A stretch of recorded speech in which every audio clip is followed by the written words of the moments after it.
Kennel 7 had a red tag bolted to the bars. One word, big enough to turn a war hero into an animal: feral. Behind it, Titan stood with his steel muzzle locked, two chains drawn tight, and a burned harness lying just beyond his paws.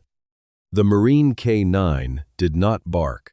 He watched the medical cart, the final vial, the men with tasers, and the officer behind the observation glass, as if every heartbeat had a target. When the handler reached for the harness, the metal clasp clicked against concrete. Titan exploded. One chain snapped sideways. A man went down. Boots scattered across the wet floor. Then a woman stepped through the security door with a wooden box pressed to her chest. Too small. Too tired. Too ordinary for the violence rushing toward her. Titan turned, saw her, and drove forward. Every weapon The widow did not run.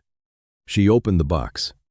From inside came an old left glove, cracked at the fingers, darkened with gun oil, desert dust, and the scent of Sergeant Caleb Ward.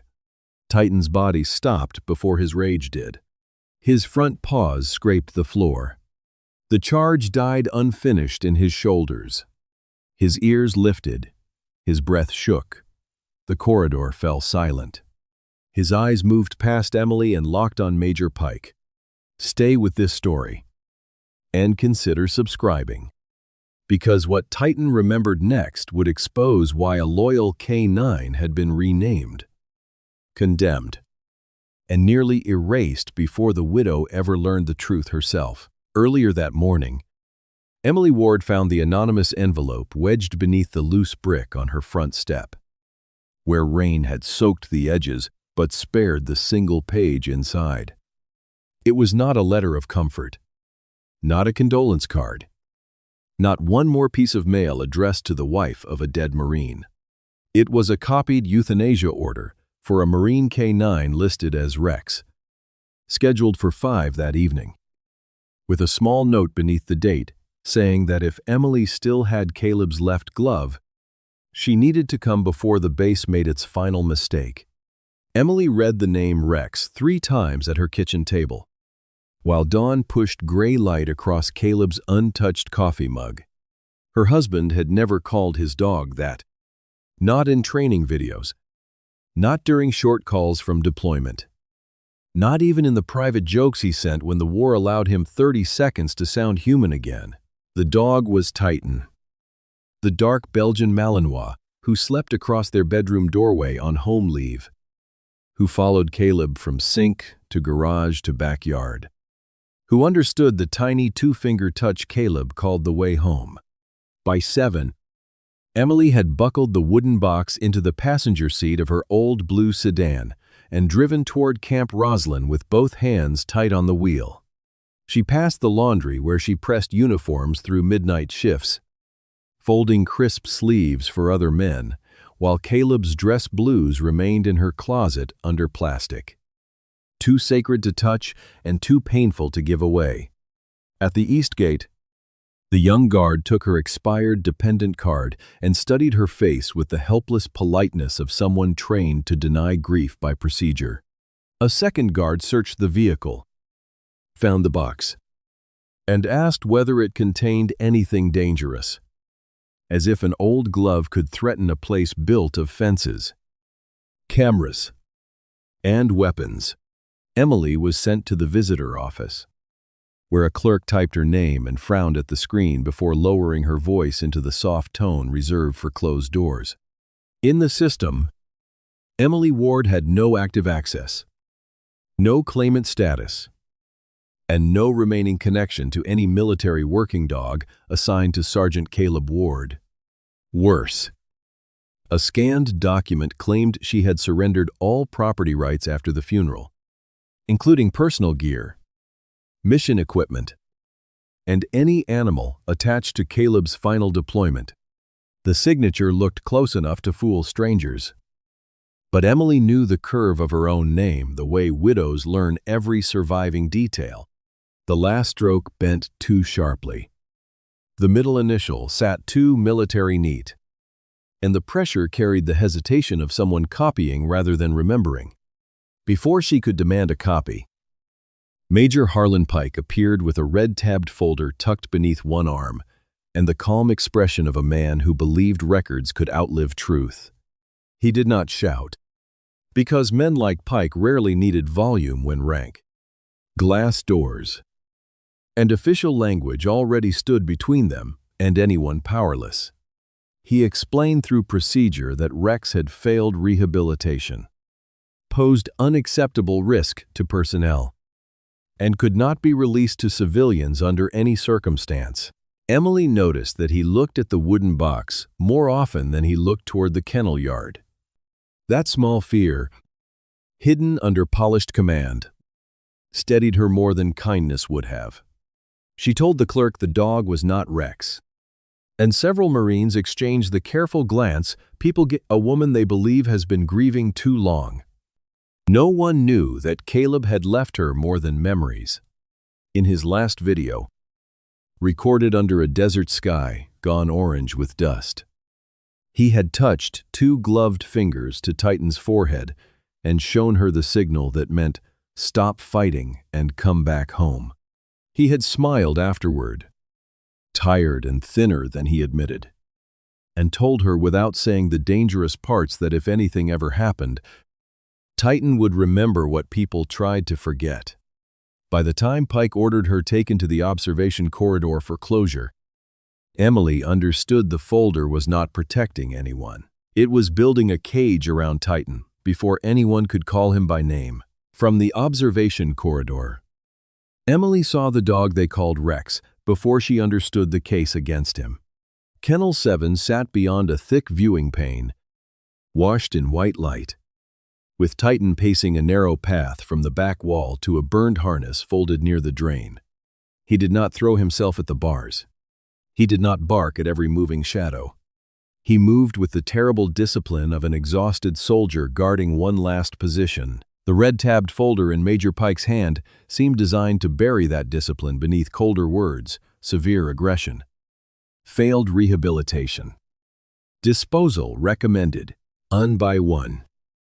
Pike displayed the incidents that had turned Titan from decorated K9 into condemned animal. A photograph showed a handler's arm wrapped in gauze after routine equipment removal. Another showed a broken kennel latch from a midnight inventory. A third showed a civilian contractor backing away with teeth marks through his sleeve. To the folder, these were signs of madness. To Emily, they were the first pattern that made sense.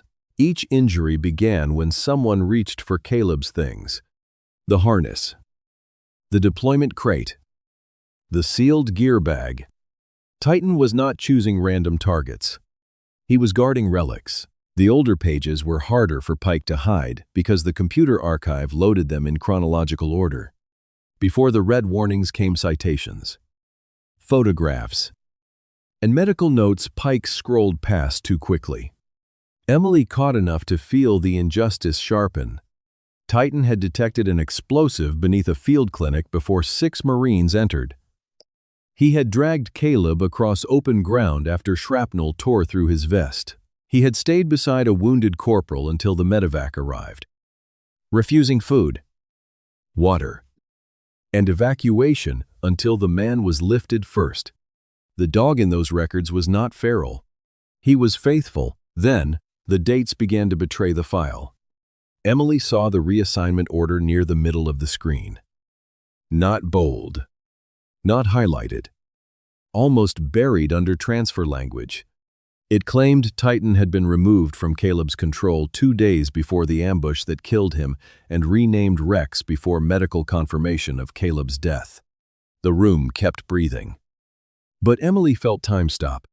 If Titan had been reassigned, the burned harness should not have carried blast damage from Caleb's final route. If Rex existed before Caleb was gone, then the lie had not been a mistake. It had been prepared. Her eyes moved from the screen to Titan, and the dog seemed to answer the contradiction with his body. He stopped pacing and stood over the harness, one paw planted beside the burned chest strap. Head lowered. Shoulders locked. When a kennel technician rolled a cart near the door, Titan barely reacted. When the same technician lifted a shock collar from a cabinet, his posture changed. His muscles tightened. His breathing shortened. His gaze fixed on the metal clasp. Emily did not see disobedience. She saw a wound, recognizing the shape and sound of the tool that had reopened it. Pike used that reaction as proof. But Emily understood how easily proof could be arranged when the same men controlled the trigger and the report. The collar made Titan look dangerous because nobody wrote down what had been done to him first. The wrong name made him seem non-compliant because nobody admitted they were calling a grieving soldier by a manufactured identity. The harness made him violent because it was treated as equipment, not as the last place Caleb's hands had touched. Every label in the file depended on one rule: never let anyone ask what Titan was actually protecting. The final order moved faster after that. As if Pike sensed Emily had found too much inside the margins, the veterinarian uncovered the euthanasia kit. A handler opened the side gate with a pole. Another reached for the chain clipped near Titan's throat. Emily pressed hands against the wooden box, feeling Caleb's glove inside like a heartbeat she could not yet use. She knew that if she opened it too soon, Pike would seize it as property. If she waited too long, Titan would be dead under a name that never belonged to him. The corridor narrowed around that choice. The handler's glove closed on the chain, and Titan backed over the harness with desperate care, protecting it even while the men prepared to kill him. The collar clasp swung loose. For a second, everything balanced on a sound no one else respected. Then, metal struck burned nylon. Titan's head snapped up. The controlled pacing vanished. The soldier in him became the warning the file had promised. He drove forward, not toward strangers, but toward the hands pulling him from Caleb's final evidence. A chain cracked against concrete. Emily crossed the yellow line, carrying the box before anyone stopped her. The moment did not end when Titan stopped. It deepened, as if the whole corridor had been pulled underwater. His body remained locked between attack and memory. Front paws braced, shoulders shaking. Steel muzzle inches from the cracked glove in Emily's palm. They were watching something the file had never measured. Titan was not obeying a command. He was fighting his way back through 3 years of pain toward a scent that belonged to home. Emily lowered herself slowly, one knee touching the concrete. She kept the box open against her side and let the glove rest flat in her hand. Titan drew in the smell again. His breathing broke unevenly, almost like a sob trapped behind the muzzle. The rage did not vanish all at once. It drained by inches, leaving something older beneath it. Something frightened, loyal, and exhausted. Emily remembered the last video Caleb had sent, the one she had watched so many times that the sound of desert wind in it still lived in her sleep. Caleb had knelt beside Titan under a dirty orange sky, smiling with eyes that looked older than his voice. And he had touched 2 gloved fingers to the center of Titan's forehead. Not a trick, not a performance. A private way to tell the dog that the danger was over and the path home was open. Emily raised her hand now, trembling only after she had already chosen not to be afraid. 2 fingers touched Titan between the eyes. The change was small enough to miss and powerful enough to silence every weapon in the hall. Titan's ears softened. His weight shifted backward. His eyes left the door, left the handlers, left the medical cart, and settled on Emily, as if he were seeing not her face alone, but the shadow of Caleb standing somewhere behind her. A sound rose from him, thin and wounded. Nothing like the growl that had filled the kennel minutes before. It was the sound of a soldier who had held position long after the unit stopped calling. Then Titan lowered his head into the glove. He did not collapse. He chose. His legs folded with the care of an animal laying down a burden he had carried too long. Emily kept her hand beneath the leather as his muzzle pressed into it. And for one breath, she felt the shape of Caleb between them. Remembered so clearly that grief became almost physical. The taser lights dipped. A handler stepped back. The veterinarian covered the final vial with his palm, as if ashamed of what the room had nearly done. Major Pike moved behind the observation window. And the spell changed. Titan sensed him before Emily looked up. The dog's head lifted from the glove. Not with wild fury now, but with focus. He took the leather gently between his teeth and pulled it from Emily's hand. He dragged the glove across the floor toward the scorched harness that had started the chaos. Emily followed on her knees, afraid to hurry. Afraid to break whatever Caleb had awakened inside him. Titan dropped the glove on the burned nylon and placed one paw over the inner chest seam.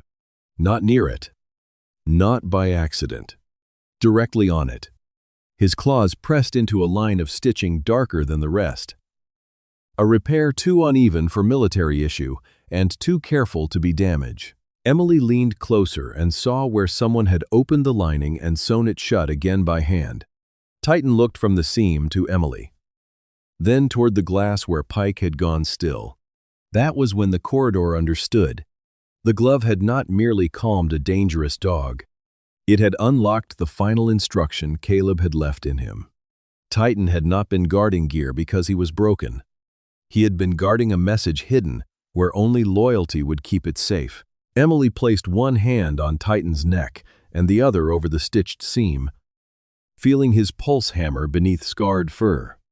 For the first time since she entered the base, the fear in the room no longer belonged to her. It belonged to the man behind the glass, alone. Corporal Jensen was the first to understand that Titan had not pointed at damaged equipment, but at evidence.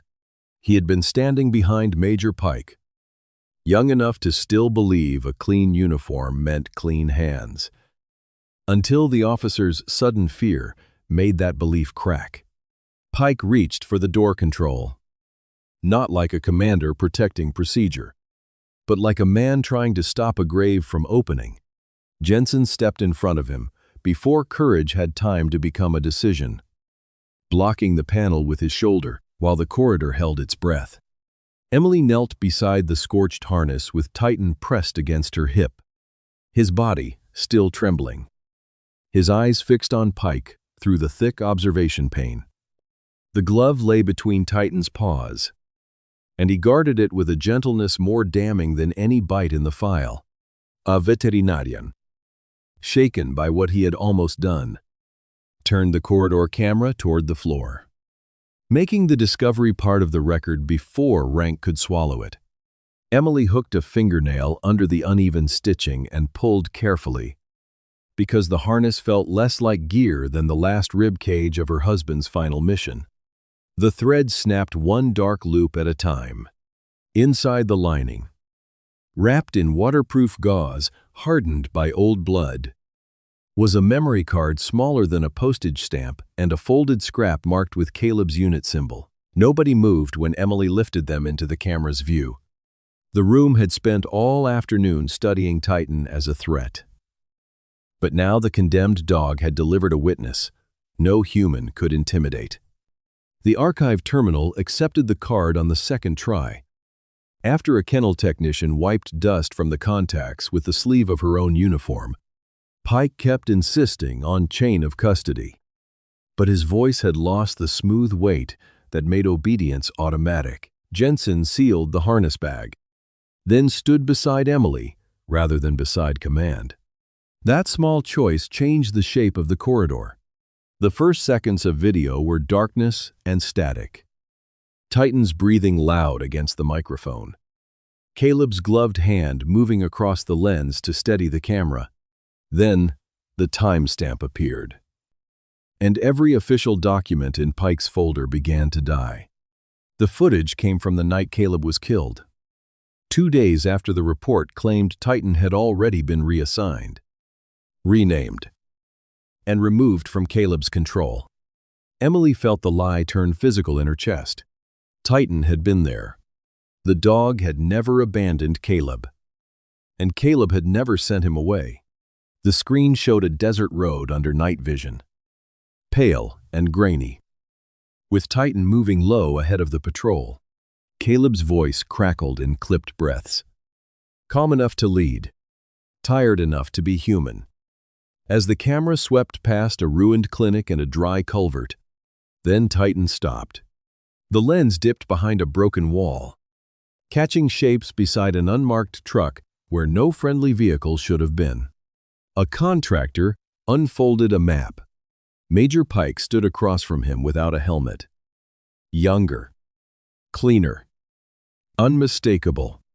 The route marked in red was Caleb's route. The ambush had not been a failure of luck or intelligence. It had been sold. No one spoke as the camera caught Caleb discovering them. There was a flash of movement, a muffled shout. Then the world tore open in white fire. The blast threw Titan hard enough to flip the frame. And when the image returned, Caleb was on the ground with dust covering half his face. He was alive. That was the wound the report had hidden most brutally. Caleb was alive. And Pike's men saw him breathing. The video showed Titan dragging himself toward Caleb first, then dragging Caleb by the vest, while rounds cut sparks from the stone around them. Caleb's left glove filled the frame, shaking, blood dark at the wrist.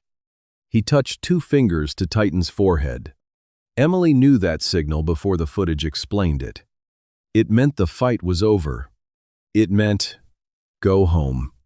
But Caleb had changed the meaning in those final seconds. Home was no longer a place. Home was the truth.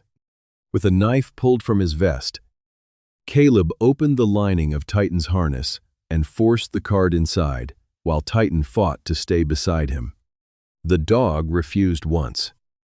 Bracing himself over Caleb's chest, Caleb pressed the glove to his muzzle, leaving scent and command together, then pushed him toward the dark. The next image showed Pike returning with 2 armed contractors. They saw Caleb lift one hand. They saw him alive. They walked past him. Emily's grief did not arrive as tears. It arrived as stillness so complete that even Titan leaned harder against her, as if he understood she had finally reached the night he had never left. Around them, every charge in Titan's file reversed its meaning. The handler bitten during equipment removal had been reaching for the hidden card. The broken kennel latch came from a midnight search. The contractor with teeth marks had been one of the men from the video. Titan had not been losing his mind. He had been winning time. Pike reached for the terminal. But Jensen closed the laptop and placed the evidence pouch beneath the camera. 2 handlers moved beside him. The veterinarian stepped in front of the medical cart he had almost used. Nobody shouted. Nobody needed to. Power left Pike in the quietest possible way. Not through force, but through men choosing not to obey him anymore.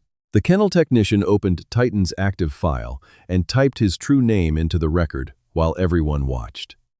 Marine K9 Titan appeared on the screen where Rex had been. Emily placed Caleb's glove against Titan's neck, feeling the pulse beneath scarred fur. Caleb had not sent his dog back to mourn him. He had sent him back carrying justice. And, for the first time, the room understood that loyalty had survived completely where command had failed. By Dan. The base no longer felt like a place built to hide things. Every hallway around Kennel 7 had cameras turned outward, guards posted at doors, and investigators moving quietly through the same concrete corridor where Titan had nearly died under the wrong name. The euthanasia order was canceled before the final vial left the medical cart. But nobody treated the cancellation like mercy. It was evidence now, part of a chain of choices that had tried to bury Sergeant Caleb Ward. Erase Emily. and turn a loyal Marine K-9 into a disposable threat. Titan stayed beside Emily while the memory card was sealed. While Jensen gave his statement, while the Kennel technician corrected the first line of the active record, the screen no longer read Rex. It read Marine K-9 Titan, pending protective retirement and evidentiary review. Emily touched those words with her eyes because her hands were still buried in Titan's fur. For 3 years, everyone had told her the case was closed. Now the file was finally opening. Major Pike was removed before noon, not dragged out in disgrace, not given the clean drama of a villain's ending, but escorted through the kennel wing by 2 silent officers who had already stopped calling him sir. His badge stopped working at the inner door. His access code failed at the evidence room. His voice, once enough to shrink clerks and handlers into obedience, became only noise against procedure that no longer belonged to him. Titan watched him pass from behind Emily's knee. He did not lung. He did not bark. He simply lifted his head.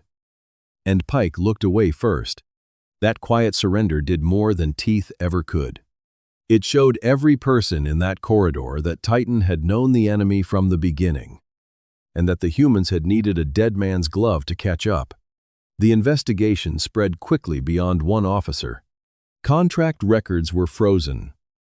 Transfer orders were pulled from archives, and the forged surrender document bearing Emily's name was placed beside the false reassignment that had renamed Titan before Caleb's death. Each lie supported another until the whole structure began to fall. The contractor from the footage was identified before nightfall. 2 missing minutes from the mission archive were recovered from a backup server nobody had thought to check because nobody had wanted to look. Caleb's final report was reopened, not as a tragic ambush, but as a betrayal of Marines by men who had sold a route and left a wounded handler to die. Emily listened to the summary without speaking. She had imagined learning how Caleb died would end the waiting inside her.